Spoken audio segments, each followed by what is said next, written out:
قسمت مهمترین بخش آموزشی ما هست، پس با دقت گوش بدید و نگاه کنید. خب اول از همه کاری که باید انجام بدیم و خیلی توی ماندگاری ما مهمه، ریختن چسب داخل جالزی و حالا یه چیز پلاستیکی هستش و اینکه 4 الی 5 دقیقه بذارید بگذره تا چسب حالت غلیظی بگیره.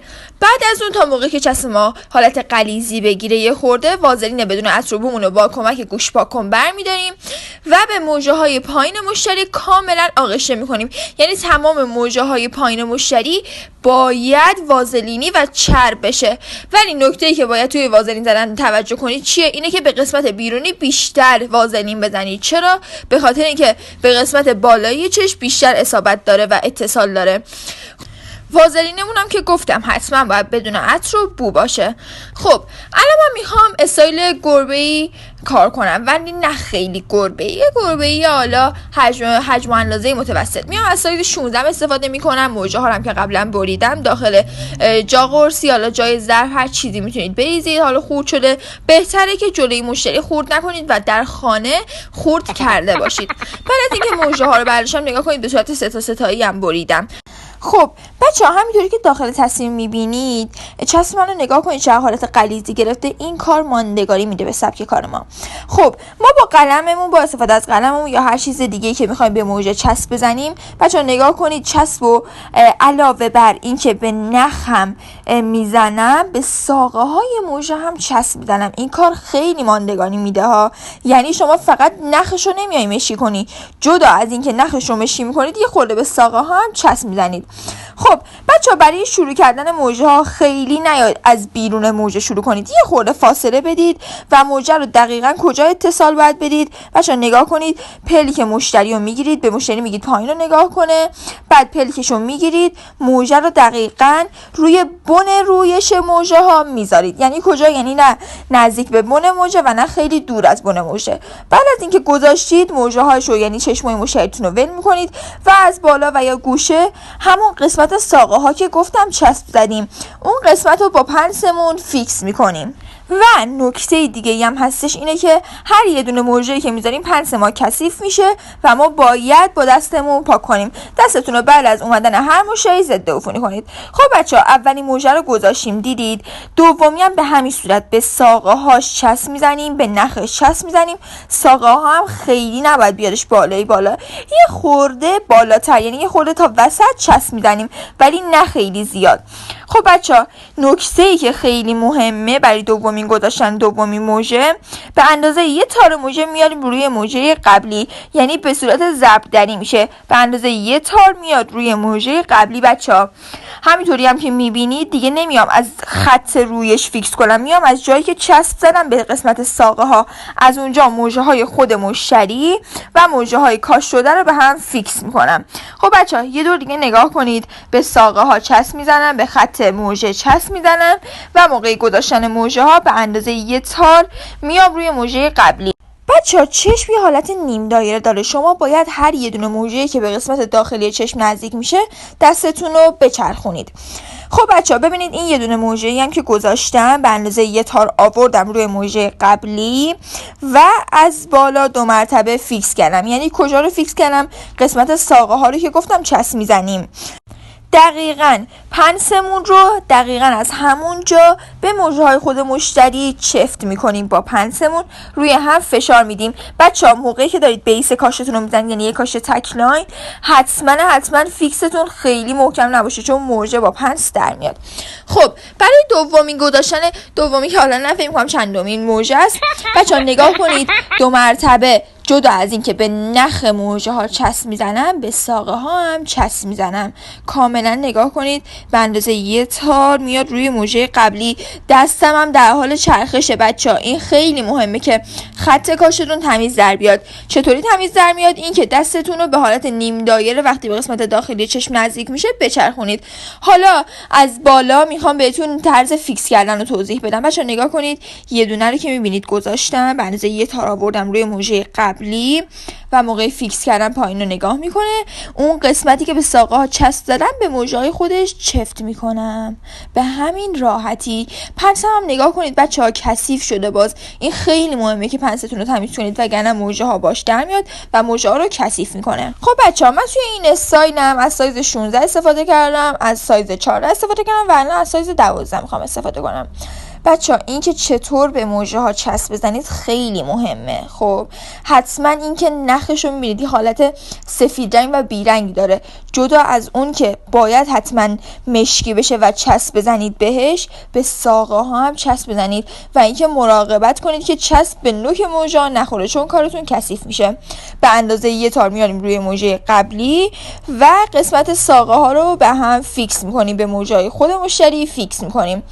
حالت چرخش دستتون خیلی مهمه بچه ها. یعنی نگاه کنید من به قسمت بیرونی که داشتم کاش میزنم دستم به سمت راست بود بیشتر، الان هی دارم به سمت چپ نزدیک تر میشم. این خیلی مهمه که خط کاشتون تمیز در بیاد. این خط چجوری تمیز در میاد؟ این که به حالت نیم دایره دستتون رو بچرخونید. خب الان میخوام تغییر سایز بدم. سایز 12 استفاده کردم، از سایز 10 دارم استفاده میکنم. 2 مرتبه جدا از این که نخش رو چسب میزنیم به ساقه هم چسب میزنیم. بچه‌ها این چسبی که میبینید توسیه الان بعد از اینکه رو چشمای مشتری 5 دقیقه تا 10 دقیقه میگذره به حالت مشکی در میاد. یعنی مشتریتون فکر نکنه که شما حالا چسبش توسیه، اگر آینه دستش بود یا هر چیز دیگه بهش بگی که بعد از 5 الی 10 دقیقه چسبش مشکی میشه. بچه الان میخوام دقیق تر بهتون نشون بدم که چطور به اندازه یه تار میاریم روی موجه قبلی. نگاه کنید با دقت، میبینید یک تار موجه رو دقیقاً اون یک تار موجه میاد روی موجه قبلی به اندازه یک تار فقط. نگاه بچه ها کاملا به اندازه یه تار میاد روی موجه قبلی و نگاه کنید خطم چقدر تمیز در میادش و اینکه فاصلم یه خورده با پلک باید داشته باشه. فکر نکنید که حتما باید بچسبونید به بن موجه. خب ما یک کاش تکلاین رو کامل انجام دادیم. هر دو چشمو که انجام بدید میشه یک کاش تکلاین و بیس اصلی کار ما که از زیره. بچه‌ها برای از رو گذاشتن که برای از رو ما کار میکنیم، برای لاین دوم، سوم، چهارم و غیره، هر سایزی که از زیر کار کردید توجه کنید. هر سایزی که از زیر کار کردید یک سایز از رو کوتاه‌تر کار میکنید. اگر از زیر 14 کار کردید از رو 12، اگر از زیر 12 کار کردید از رو 10. بچه‌ها دیگه به قسمت داخلی موجه چسب نمیزنیم، به قسمت بیرونی چسب میزنیم. نگاه کنید موجه ها رو قسمت بیرونیشو میکنم داخل چسب و نگاه کنید یه خورده با پلک فاصله میدم. برای همینه که میگیم یه سایز کوتاه‌تر کار میکنیم. چرا؟ چون ما یه خورده از پلک باید فاصله بدیم و تازه میشه اندازه موجه پایینی. بچه‌ها دیدید خیلی آسونه. اگر دقت کنید و یکی دو بار تمرین کنید کاملا سریع یاد میگیرید. بچه‌ها نگاه کنید من به چه صورت گذاشتم چسب زدم. برای گذاشتن دومی موجه هم مثل موجه های زیر یه دونه میاریم روی موجه قبلی، یه تار میاریم روی موجه قبلی. بچه‌ها نگاه کنید نه خیلی به پلک نزدیک کردم و نه خیلی دور، یه فاصله کوچیکی دادم و بعد موجه هام رو گذاشتم. بهتونم که گفتم هر موجه‌ای که از زیر گذاشتید یه سایز کوتاه‌تر از رو میذارید. بچه‌ها به همین حالتی که من میذارم. نگاه کنید الان موجه زیری 16 بود ولی از رو 14 گذاشتم تازه شده اندازه 16. چسبمون هم نگاه کنید موجه ها رو به قسمت بیرونی چسب میزنیم، دیگه به قسمت داخلی نه چون ما از زیر نمیذاریم. به قسمت بیرونیش چسب میزنیم، یک تار میاریم روی موجه قبلی. موجه ها رو از ساقش نگاه کنید، به ساقه که چسب زده بودیم اونجا رو بعد فیکس کنید. فیکس میکنیم و بعد که در میاریم پنسمون رو تمیز میکنیم. این تمیز کردن پنس هم خیلی مهمه بچه‌ها، به خاطر اینکه اگر پنستون تمیز نباشه ممکنه به موجه ها، به نوک موجه ها اصابت پیدا کنه و اینکه کارتون زشت و کثیف در بیاد. هر چقدر هم کاشتون تمیز باشه اگر نوک موجه ها چسبی بشه کاشتون خیلی کثیف به نظر میادش. خب بچه‌ها من چندمی موجه هم گذاشتم، به اندازه یه تار آوردم روی موجه قبلی. هر سایزی که زیر کار کردم یه سایز کوتاه‌تر از رو کار کردم. بچه‌ها اگر مشتری از شما کاشت سلاین خواست چطور کار میکنید؟ بیسمون که همون کاشت اصلیه که توضیح دادم، نحوه گذاشتنش هم گفتم. دو لاینمون هم که میشه این کاش، یعنی یه لاین از زیر کار کردیم یه لاین از رو کار کردیم.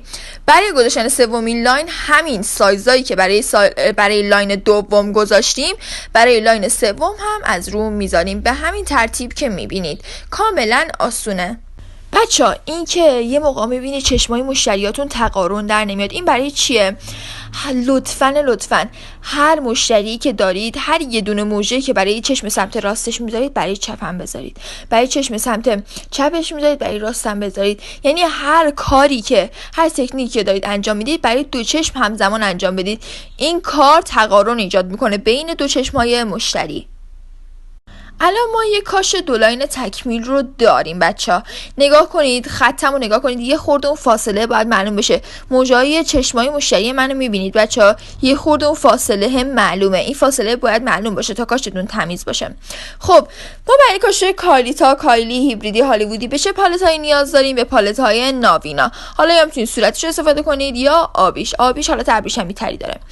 بچه‌ها بعد از اینکه ما یه بیس کامل رو داشتیم برای کاشته کالیتا، کایلی، هیبریدی، هالیوودی ما یه بیس کامل رو داریم. اینم بستگی به سلیقه مشتری داره. اگر مشتری کالیتای پر خواست به طور مثال شما چیکار میکنید؟ بیس پر میذارید، یعنی مثلا یه کاش 3 لاین میذارید، 2 لاین میذارید. اگر کم هش خواست به طور مثال مثلا یه کاش تک لاین میذارید. خب بچه‌ها الان تفاوت رو نگاه کنید، یه کاش تک لاین با یه کاش 2 لاین. الان اون کاش من سمت راست تک لاینه و سمت چپ 2 لاینه. بچه‌ها تفاوتش رو نگاه کنید. خب ما برای کاشای کالیتا، کایلی، هیبریدی، هالیوودی، مانلی به پالت‌های ناوینا احتیاج داریم. بچه‌ها جدا کردن پالت‌ها رو نگاه کنید. من الان دارم از سایز 12 و فر 30 استفاده می‌کنم. نگاه کنید چطور موج‌ها رو جدا می‌کنم. از قسمت چسبش با پنس می‌گیرم و موج‌ها رو کامل در میارم. بعد از اینکه موج‌ها رو درآوردم به صورت با قیچی هر طوری که می‌خوایم می‌تونیم موج‌ها رو قیچی کنیم. نازک، کلفت، حالا نازک‌تر، یه خورده پهن‌تر، همه اینا رو با توجه به درخواست مشتریتون میتونید جدا کنید و ببرید. حالا نکته‌ای که از اول از اینکه بچه‌ها این موضوع رو بهتون بگم این که رو اسم مدل ها اصلا توجه نکنید. یکی از کاشت کایلی رو میگه مینیاتوری، یکی از حالا مثلا ما میگیم کایلی. اصلا به این اسم توجه نکنید. مهم مهارت کاری که شما بلد باشید که خدا رو شکر دارید یاد میگیرید بچه‌ها. پس به اسم زیاد توجه نکنید. من الان فقط یه توضیح مختصری سبک خودم رو میدم که فقط حالا بدونید اگر برای هنرجو میخواید آموزش بدید. بچه‌ها نگاه کنید، من 3 تا موژه بریدم، یکیش پهنه، یکیش متوسط و یکیش نازک. من به پهنیه میگم کایلی، به متوسطه میگم کالیتا و به نازکتره میگم مانلی. توی سبک کایلی موجه ها پهن‌تر و تعداد کمتری میذاریم، توی سبک کالیتا موجه ها متوسط و تعداد بیشتری میذاریم و توی کاشت مانلی موجه ها خیلی نازکتر و تعداد خیلی بیشتری میذاریم. به طور مثال من برای کایلی تعداد موجه‌ای که برمیدارم 4 الی 5 تا هستش روی چشمای مشتری میذارم، کالیتا 6 الی 7 تا و مانلی 7 الی 8 تا. بچه‌ها موجه های کایلی رو برداشتم و به قسمت نوکش یه خورده چسب زدم و با دستم حالت تیزی بهش دادم. نگاه کنید یه خورده به قسمت بالاش چسب دادم و حالت تیزی بهش دادم. مدل کایلیمو و این شد مدل هیبریدی. من به این میگم مدل هیبریدی. بچه‌ها کایلی رو وقتی نوکش رو تیز میکنید با کمک چسب و با دستتون حالت تیز میدید بهش میگیم هیبریدی. و کاشت کالیتا رو وقتی که اونم بهش نوک تیز میدیم و حالت تیز بهش دست میدیم، نگاه کنید میزنم به چسب حالت تیزش میکنم با دستم، با کمک دستم یه خورده حالت تیز بهش میدم، حالت اسپایکیش میکنم. و کاشت کالیتام وقتی نوکش تیز باشه میشه هالیوودی، وقتی کاشت کایلیم نوکش تیز باشه میشه هیبریدی. به همین راحتی تفاوتش هم نگاه کنید. مثلا کاشت کالیتا و هالیوودی رو بچه‌ها نگاه کنید، کالیتا نوکش بازه همونطوری که از موجه ها جدا کردیم همونطوره، ولی موجه های هالیوودی رو با کمک چسب تیز کردیم بچه‌ها. خب من میخوام کاشت کالیتا انجام بدم. موجه هام رو به اندازه 4 الی 5 تا میبرم و سایز 12 رو بچه‌ها میبرم و به قسمت بالای موجه هام میزنم. بچه‌ها نگاه کنید کاملا توی تصویر به اندازه یه خورده فاصله رو باید حتما توی کاشتای کالیتا، کایلی، هیبریدی، هالیوودی ها بدید بچه‌ها. ببینید نگاه کنید من از سایز 12 استفاده کردم، شما میتونید مثلا از سایز 14 استفاده کنید، یه خورده پایین‌تر بیاریدش. اینا همه مهارت کارتونه که توی کار به دست میاریدش. الان نگاه کنید بچه‌ها من یه خورده فاصله دادم با سایز 12. وقتی به قسمت داخلی چشم نزدیک میشم، اگر بخوام حالت گربه‌ای بگیره کاشت کالیتام چیکار میکنم؟ موجه ها رو یه خورده میارم پایین. وقتی به قسمت داخلی چشم نزدیک میشه موجه های کالیتا رو بچه‌ها میبینید کجا دقیقاً قرار میدم. الان موجه اولی که من گذاشتم نگاه کنید کجا یه خورده بالاتره، موجه دومی یه خورده اومده پایین‌تر، موجه سومی هم یه خورده اومده پایین‌تر. چرا؟ چون من میخوام حالت گربه‌ای بهش بدم. حالا یه مشتری هست دوست داره کلا کاریتاش یه سایز باشه، یه مدل باشه، نمیخواد از کوتاه به بلند باشه یا از بلند به کوتاه. چیکار میکنید؟ کلا توی یه ردیف موجه ها رو میذارید. بچه‌ها یه نکته‌ای که باید توجه کنید اینه که شما هر یه دونه موجه‌ای که میذارید، مخصوصا تو کاریتا کایلی ها، هر یه دونه که میذارید قبل از اینکه فیکسش کنید، یعنی موجه ها رو چفت کنید با موجه های دیگه، موجه های کاریتا رو، موجه های مشتریتون رو از روبرو نگاه کنید. از روبرو که نگاه کنید میبینید عیب داره کارتون و یا نه. خب بچه ببین، من سایز 12 رو استفاده کردم. الان خواستم بیارمش پایین، دیدم سایز 12 الان بلنده، مثل اندازه موجه قبلی میشه، مثل کاریتای قبلی میشه. پس اومدم سایزم رو تغییر دادم، از سایز 10 استفاده کردم. به طور مثال از سایز 10 استفاده کردم، 2 تا دیگه بریدم موجه ها رو. بچه نگاه کنید چطور بریدم. اینا همه تکنیک های کارتونه که از چه سایزایی توی پالت های ناوینا استفاده کنید. مثلا من از سایزهای 14 و 12 و 10 خیلی استفاده میکنم و باهاشون تز میدم توی کارم. مثلا یکی مثلا موجه های بیسش بلندتره، سایزهای 14 رو میارم بالاتر، یا مثلا یه خورده میارمش پایینتر. اینا همه چیزاییه که توی کار باید تکنیک به خرج بدید که من الان بهتون توضیح دادم. بچه‌ها نگاه کنید، من الان گذاشتم کاشت من تکمیل شد و کامل شد. تفاوت کاشت کاریتا، دو لاین کاریتا و تک لاین رو نگاه کنید. بچه‌ها کاشتای ما که میدونید مهارت میخواد. چرا؟ چون ما با چسب فیکس استفاده نمی کنیم. ما خیلی مهارتمندتر و قدرتمندتر از همکارای دیگه کار میکنیم. چرا؟ بخاطر اینکه از چسب فیکس استفاده نمی کنیم و این کاشتای ژورنالی رو میزنیم.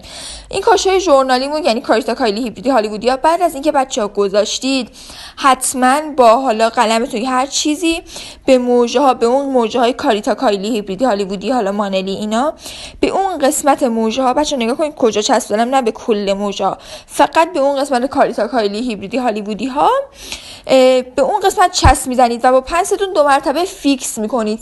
چرا؟ به خاطر اینکه کاشتای کاریتا کایلی و اینا زودتر به ترمیم میرسه و زودتر در میاد. برای همین یه دور چسب میزنیم و فیکس میکنیم.